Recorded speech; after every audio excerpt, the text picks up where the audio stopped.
Vous êtes-vous déjà demandé pourquoi certaines personnes semblent si conscientes d'elles-mêmes alors que d'autres continuent leurs erreurs encore et encore ?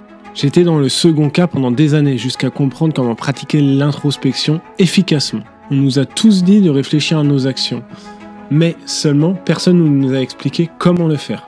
L'introspection, ce n'est pas juste se regarder le nombril. Le problème, c'est qu'une mauvaise introspection amène forcément beaucoup de rumination et des pensées en boucle. S'il y a une mauvaise façon de pratiquer l'introspection, est-ce qu'il en existe une bonne ? Une plus efficace, on pourrait dire. Aujourd'hui, je vais vous montrer comment pratiquer une introspection en 3 étapes simples et efficaces. Mais avant de voir ces 3 étapes simples et efficaces, il faut identifier le problème fondamental. C'est que les gens confondent la rumination avec l'introspection.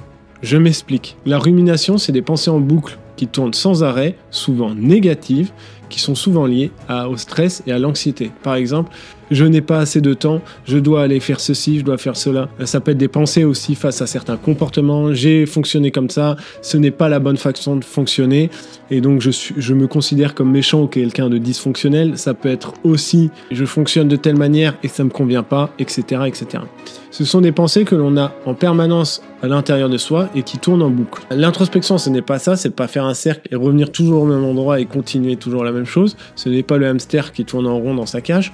L'introspection, c'est observer ses pensées, donc prendre une certaine distance sans les juger. C'est commencer à mettre les choses à plat, à voir les choses de manière, on va dire, plus rationnelle et à comprendre les mécanismes qui sont sous-jacents à ces pensées, ces émotions et nos actions, comportements inclus. Je voulais vraiment clarifier ça parce qu'il y a énormément de personnes qui confondent rumination avec introspection. Maintenant qu'on a clarifié ce point-là, on va pouvoir aborder les 3 étapes essentielles. L'étape numéro 1 qui est la question transformative. Lorsque vous ressentez quelque chose à l'intérieur de vous, que ce soit une sensation désagréable ou une émotion désagréable, l'émotion c'est souvent des choses fortes, donc c'est plus facile de commencer l'introspection par des émotions fortes. Posez-vous la question, pourquoi je me sens ainsi ? Si je le reformule d'une autre manière, ça pourrait être, qu'est-ce qui m'a provoqué cette sensation ?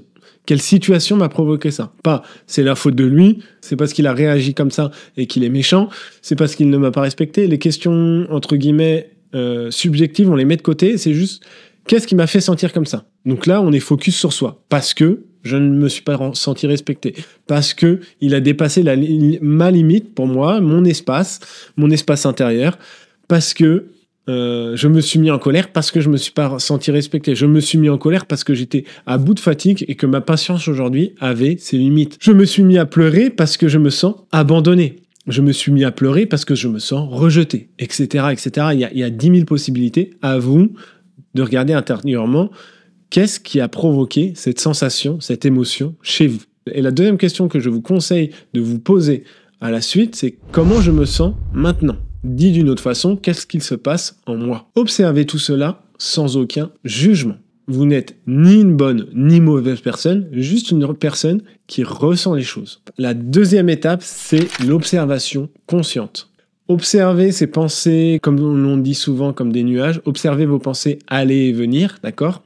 Ne pas les juger, ne pas dire telle pensée, c'est les mauvaises personnes qui l'ont, telle pensée, c'est les bonnes personnes qui l'ont, et décrivez objectivement vos émotions à travers la méthode Opéra. Dans un premier temps, observez la sensation apparaître. Dans un deuxième temps, précisez. Essayez de voir quelle teinte elle a, cette sensation, ou cette pensée. En troisième temps, explorez. Plongez à l'intérieur de cette sensation, de cette pensée, sans vous laisser embarquer. Respirez pour pouvoir garder une certaine présence à soi et ne pas s'identifier à l'émotion ou à la pensée. Et en dernier point, arrivez au point d'acceptation qui se fait naturellement lorsque vous irez au bout ou au fond de cette pensée ou de cette émotion. Cette émotion, cette pensée se dissolvera naturellement.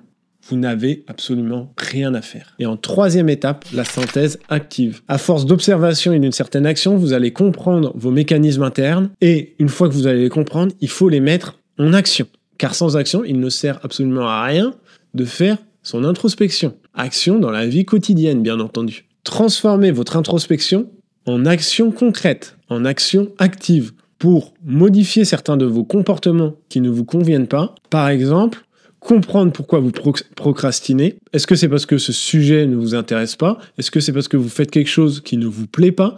Est-ce que c'est parce que vous êtes une personne qui travaille sous stress, qui aime bien travailler sous le stress ? Et dans ces cas-là, Allez voir en sous-jacent pourquoi vous aimez travailler dans ce stress. Comprenez pourquoi vous procrastinez. Mettez en place des habitudes qui vous sont propres pour pouvoir passer à une approche de progrès, d'amélioration, de compréhension.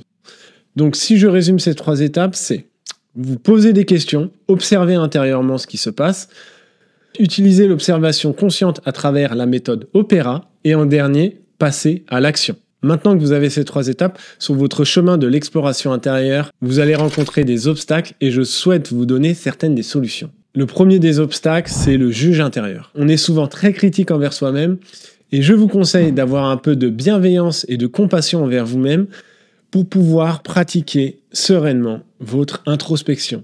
Cessez de vous juger. Nous avons tous nos bons côtés et nos mauvais côtés, nos avantages, nos désavantages. Donc observez vos comportements, vos émotions et vos actions sans vous jeter de pierres. Le but n'est pas de se faire du mal à chaque fois que l'on observe un comportement défaillant, mais plutôt de chercher à comprendre. Donc mettez de côté les jugements, ça va vous permettre d'avancer d'autant mieux dans votre introspection. Le deuxième point, c'est la suranalyse. De trop réfléchir, d'avoir un cerveau qui réfléchit beaucoup, et ça, nous ne sommes pas tous logés à la même enseigne. Nous avons tous des cerveaux différents, et certains cerveaux ont comme un programme de tâches qui réfléchit en permanence. Un inconscient, je pourrais dire, très très actif. Donc pour les personnes comme ça, n'analysez pas trop, mettez un focus sur l'introspection de manière consciente, mais ne cherchez pas à suranalyser. Laissez votre inconscient faire le travail, et vous allez vous rendre compte qu'il va y avoir des idées qui vont popper à des moments où vous n'y attendez absolument pas. Par exemple, sous la douche, quand vous faites du jardinage, quand vous faites un peu de sport. Je parle en connaissance de cause parce que j'ai un inconscient qui est très actif. Donc ce que je fais, c'est que je lui soumets certaines tâches. Par exemple, je veux savoir pourquoi je fonctionne de telle façon, dans telle situation, et je le laisse réfléchir, et à un certain moment, mon cerveau va me donner la réponse.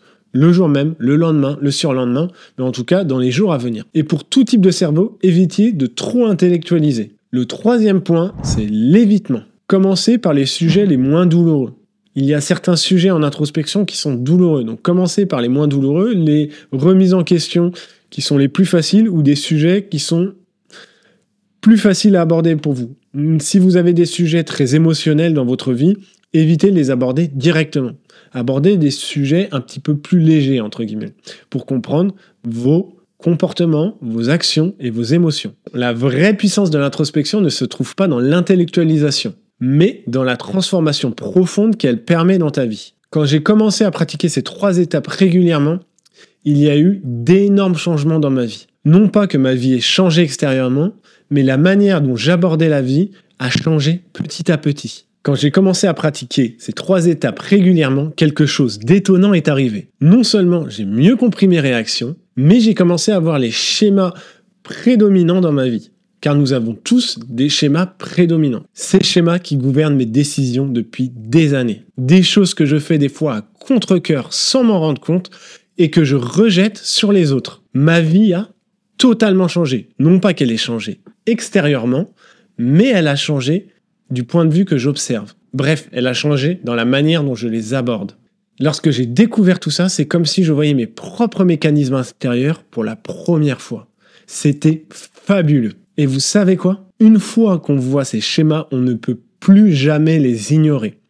Ils deviennent de plus en plus flagrants et on est obligé de les changer sur du long terme.